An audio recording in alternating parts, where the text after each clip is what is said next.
Hey everybody, it is Maddie here with Altcoin Buzz with you on this Sunday. Hope you're having a great one so far. For all the Game of Thrones fans out there that are eagerly anticipating the season premiere tonight, which is the beginning of the last season, we actually have some news that relates to that. We'll get to it in just a moment. We're also talking about Bitcoin SV today, all kinds of rumors, all kinds of feuds that are happening in the space. We'll talk about Craig Wright. We'll talk about Calvin Ayre. Anthony Pompliano has also weighed in on the issue. A lot of drama, even by cryptocurrency standards. We'll mention John McAfee quickly as it relates to Calvin Ayre, who's a name that we're going to be discussing today. We're also talking about Binance, how they're asserting Bitcoin has reached an ultimate bottom, that courtesy of EthereumWorldNews.com. Vitalik Buterin is saying that Ethereum 2.0 is not delayed. That's going to be examined from a couple of different perspectives. They have been on the Ethereum team responding to certain criticisms. And then we'll have a quick response by Elon Musk based on his reaction to You Are Not Satoshi Challenge. We'll let you know what that is about if you've not heard about it in the first place, and then what Elon Musk had to say about it. But let's begin here on Twitter at AltcoinBuzzIO. Whoa, Master Vechain VET authenticates Adidas Game of Thrones shoes. So trying to link this into the big premiere tonight, NFC chips by Vechain will be used in the collaboration of HBO and the famous Singaporean sneaker designer SBTG. 4 pairs of customized Adidas sneakers designed in Game of Thrones style. Check out at Vechain Official for more information, but these are pretty sharp pieces if I do say so myself. TheDailyHodl.com is covering this story. Kick it. Blockchain platform Vechain gets a royal boost from HBO's smash hit Game of Thrones. So Vechain is collaborating with HBO, Adidas, and world-renowned Singaporean shoe designer SBTG, short for Sabotage, to celebrate the premiere of the 8th and final season of the hit series Game of Thrones. And that, at the time of this recording, is airing tonight. If you're watching this on Sunday, you're probably getting excited to catch the episode. HBO Asia has assembled the team of partners to roll out 4 custom sneakers representing the House of Stark, Lannister, and Targaryen, along with 1 special pair for the Night King. Mark Ong, aka Mr. Sabotage, the star designer behind SBTG, has produced an artful take on the hit show, embedding his Adidas creations with near-field communication, that's NFC chips powered by Vechain, the blockchain tech company that allows customers to track the supply chain of a supported product, verifying its authenticity. There's another look at the sneakers there, courtesy of an SBTG quote. Very, very sharp. And check this out, the chips also contain behind-the-scenes videos of the design process, which can be viewed on Vechain's mobile app. The blingy Game of Thrones SBTG sneakers, styled with military designs and Game of Thrones quote, have inspired their own HBO trailer, which you could check out here. We'll link to this in the description below. So obviously this is a marketing example. It's a bit of a publicity stunt, and not in a bad way. I'm not saying that in a bad way at all, but it goes to show what you can do with Vechain with that kind of auditing in terms of the manufacturing process, the supply chain process. So this is a pretty cool move on their part. Check out Vechain or SBTG for more information, but not a bad tie-in to a very exciting season premiere of Game of Thrones tonight. In other news here on ambcrypto.com, Bitcoin SV, CZ drops hints of BSV delisting as opposition to Craig Wright and Calvin Ayre grows. If you've not heard about this, a lot of drama. So Craig Wright and Calvin Ayre, the 2 spearheads behind Bitcoin Satoshi Vision, were met with firm opposition following Wright's Satoshi Nakamoto claims. The opposition to, quote, fake Toshi is heating up to a point where BSV might be delisted from major exchanges. And surprisingly, Binance's CEO Changpeng Zhao, usually known for his measured and calm approach on Twitter, actually hit back at Wright's team. He tweeted that the N-Chain chief scientist is, quote, not Satoshi, and threatened to delist BSV. However, it should be noted that CZ did not explicitly state that BSV was the coin that would be delisted. CZ said the following: Craig Wright is not Satoshi. Any more of this shite, we delist. Further, CZ responded by saying, quote, it won't be the first time, to a James McDowell tweet suggesting that he would be the subject of a Calvin Ayre lawsuit. So not afraid of it, in other words. The Binance CEO added that legal costs were not of concern to him, stating, quote, we can deal with it. So there you go. Pretty firm stance in response to some of what Craig Wright has been saying. There's also this take from Anthony Pompliano. Every exchange should delist Bitcoin SV on the 1st of May, not mincing his words at all here. So Anthony Pompliano recently posted a tweet stating that all cryptocurrency exchanges should remove Bitcoin SV from their platform on the 1st of May in harmony for Bitcoin. I'm not so sure I agree with this, but this is what he's saying. Every exchange should delist BSV simultaneously on May 1st in a sign of solidarity behind the only Bitcoin that ever mattered. This community is the responsibility of the people. Sometimes we must do the hard thing, not because it is easy, but because it is right. That's a very sanctimonious thing to say. Just because you disagree with somebody doesn't mean that you're in the right all the time. So I think that's a little bit silly. However, that's the call that's being made. If you want to read CoinOunce's perspective on all that CZ is up to and his feud with Craig Wright, you could check that out. What would cryptocurrency be if not a great source of drama in the online space? So all of these articles, of course, we will link to in the description below. John McAfee enters here. So Bitcoin SV on AMB Crypto. McAfee sues Calvin Ayre in 4 different countries and vows to bankrupt him. The Bitcoin SV saga has seen a new entrant thrown into the mix, with the controversy pivoted to rise rather than die down. John McAfee, the crypto proponent and U.S. presidential candidate, I forgot about that, has hit back against Calvin Ayre, reigniting their rivalry. If you guys want to read more about what this is all about, you could check out this piece, but basically here's the quote from McAfee's tweet. Coin Rivet sued by Calvin Ayre. I'm suing Calvin for $800 million. Yeesh.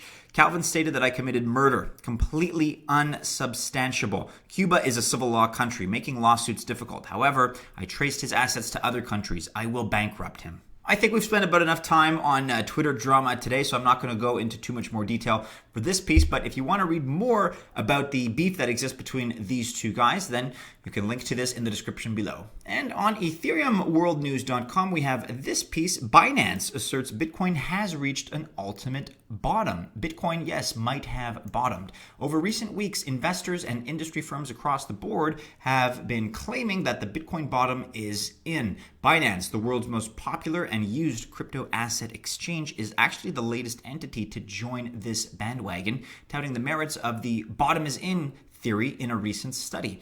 According to the document titled Investigating Crypto Asset Cycles and published through Binance's research arm, there are many signs that Bitcoin has established a long-term floor in this bear market. Basically, Binance's researchers and analysts first looked at the relationship between altcoins and market leader Bitcoin, specifically their composite correlation and how that lines up with movements in the broader market. They explained that just recently, months after Bitcoin collapsed from $6,000 to $3,000, the two subsets correlation reached an all-time high, suggesting, quote, that a trend reversal may possibly ensue. And here's the tweet from @Binance. How do you know when a market has bottomed out? Well, Binance Research shares its in-depth observations from investigating crypto asset cycles. Binance Research investigates crypto asset cycles, crypto markets bottom, according to the Binance blog. And if you want to read more about that in all its glorious detail, you can do so here on the Binance blog. That's binance.com/en/blog. If you're a little bit more mathematically or analytically inclined, you may want to check this out